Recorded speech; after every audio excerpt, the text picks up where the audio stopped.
मोहम्मद शहाबुद्दीन अपराध और राजनीति के घोड़े पर सवार सरपट दौड़े जा रहे। जब उनका काफिला निकलता वो आगे 2 किलोमीटर तक बिल्कुल साफ रहा। हूटर रहते, उनके गार्ड्स रहते। ऐसा काफिला जैसे कि कोई मुख्यमंत्री या फिर प्रधानमंत्री का अपना प्रोटोकॉल। डीपी ओझा को हटना पड़ा, शायद यह शहाबुद्दीन के दबाव के ही कारण। लेकिन यहाँ फिर एक टर्न आया और लगातार डीपी ओझा उन पर दबाव, पुलिसिया दबाव बनाते रहे। हालत यह कि उनके दबाव से तंग आकर सांसद शहाबुद्दीन ने एक बार 2003 में लालू प्रसाद यादव को धमकी दे दी कि अगर आप डीपी ओझा को नहीं हटाएंगे तो मैं सरकार को गिरा। एक तरह से लालू प्रसाद यादव कांप उठे थे जब मोहम्मद शहाबुद्दीन ने लालू प्रसाद यादव को सरकार गिरा देने की दी थी। ये घटना 2003 के आसपास की है। डीपी ओझा यहाँ डीजीपी बने थे। मोहम्मद शहाबुद्दीन अपराध और राजनीति के घोड़े पर सवार सरपट दौड़े जा रहे। जब उनका काफिला निकलता तो आगे 2 किलोमीटर तक बिल्कुल साफ रहा। हूटर रहते, उनके गार्ड्स रहते। ऐसा काफिला जैसे कि कोई मुख्यमंत्री या फिर प्रधानमंत्री का अपना प्रोटोकॉल। हालांकि प्रोटोकॉल वो उनका अपना हुआ करता। उन पर कई संगीन मामले दर्ज थे। छपरा के मशहूर ख्याति प्राप्त जगह डॉक्टर राजेंद्र प्रसाद जीरादेई से उन्होंने पहली बार विधानसभा का चुनाव जीतकर विधानसभा के चौखट तक आए थे। एक तरफ अपराध की दुनिया पर वो राज कर रहे थे और दूसरी ओर राजनीति में उनका मजबूत दखल था, खास करके राष्ट्रीय जनता दल।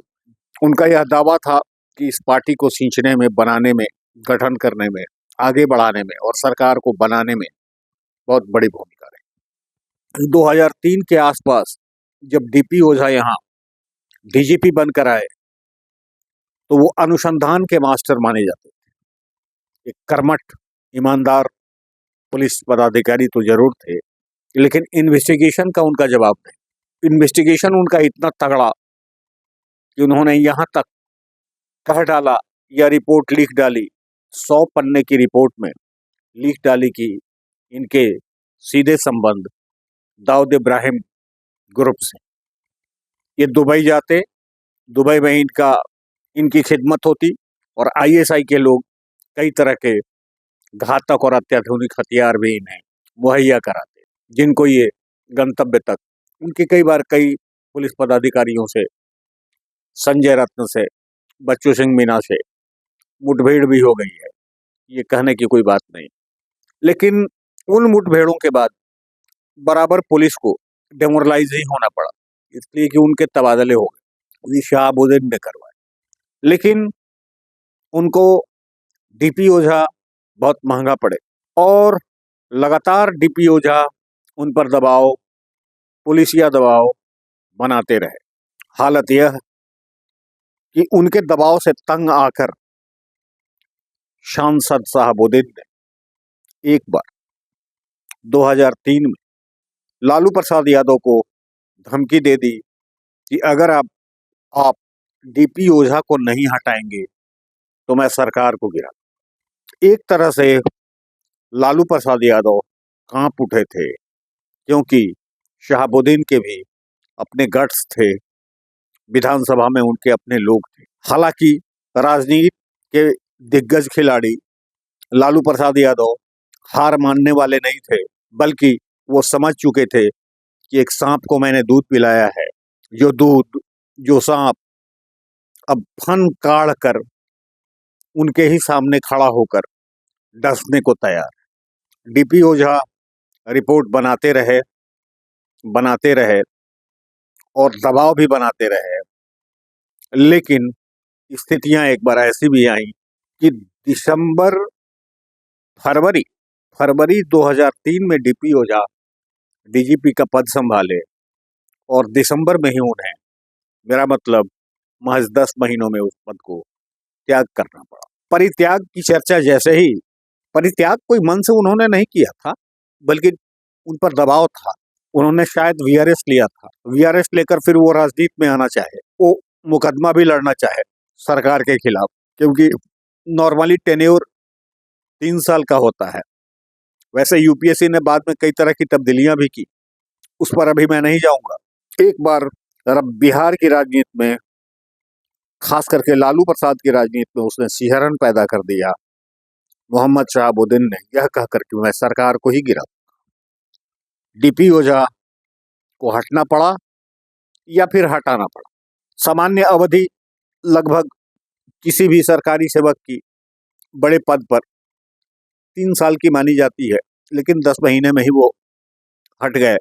शहाबुद्दीन की एक तिकड़ी थी, हालांकि उस तिकड़ी के अलावे भी उनके अपने गैंग थे और उस गैंग के लोग विधानसभा में भी बैठे हुए थे। उस तिकड़ी में MAA फातमी भी थे जो दरभंगा के रहने वाले थे, एक मोतेउर रहमान भी थे जो चंपारण के रहने वाले थे। MY समीकरण के तहत लालू यादव ने इन दबंग अल्पसंख्यक नेताओं को इसलिए रखा था कि राजनीति में वो बैलेंस कर सकें और चुनाव को जीतते रहे। लेकिन मोहम्मद शहाबुद्दीन ने जब उन्हें धमकी दी तब उनके होश उड़ गए थे। हालांकि डीपी ओझा को हटना पड़ा, शायद यह शहाबुद्दीन के दबाव के ही कारण। लेकिन यहाँ फिर एक टर्न आया, और वो टर्न आया जब शहाबुद्दीन ने जिद करना शुरू कर दिया कि मेरी मर्जी से डीजीपी बने। ये पुलिस मुख्यालय के अंदर खाने की खबर है, राजनीति से भी के भी अंदर खाने की खबर है। अब आप अंदाजा कर सकते हैं बिहार की राजनीति, अब उनके पुत्र ओसामा राजद में एंट्री ले चुके।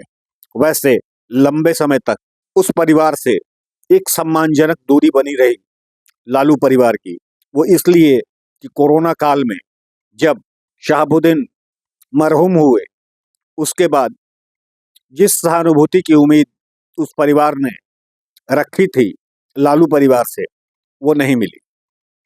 लालू जी इतने स्मार्ट थे, इतने होशियार थे कि वो चाहते थे कि वो बेहतर हो कि अब दूरी बनी रहे, लेकिन राजनीति में मजबूरियां भी बहुत कुछ करवाती हैं। ओसामा, मेरा मतलब शहाबुद्दीन के पुत्र की शिक्षा दीक्षा बिहार में तो हुई ही है, लंदन में भी हुई लॉ की। वे प्रवेश कर चुके हैं राजनीति में, बाजाबता उन्होंने सदस्यता ग्रहण कर ली है।